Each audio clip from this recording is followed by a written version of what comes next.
मेडिसिनची expiry 1 वर्ष लांब आहे, स्टील आपण ती वापरू शकत नाही का? या सांगतो. आपल्यापैकी भरपूर लोकांना स्किन केअर प्रोडक्ट्सचे लेबल कसे वाचायचे हे माहीत नाही.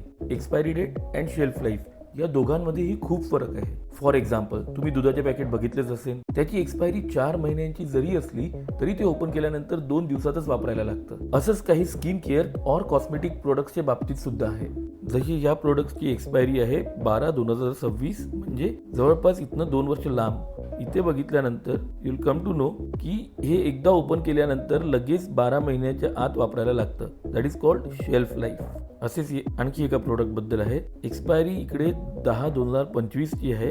या साईननुसार याचं शेल्फ लाईफ ओपन केल्यानंतर फक्त 3 महिन्याचंच आहे. सो ओपन केल्यानंतर तुम्हाला हे क्रीम 3 महिन्याच्या आतच वापरायला लागेल. सो ऑलवेज आपल्या प्रोडक्ट्सवर हे लेबल चेक करा. It is more important than expiry date. Sir, कुठलेही प्रोडक्ट शेल्फ लाईफच्या नंतर वापरले तर त्यामुळे खूप सारे कॉम्प्लिकेशन्स होऊ शकतात. For example, skin redness, itching, rashes etcetera. For more information, read the caption.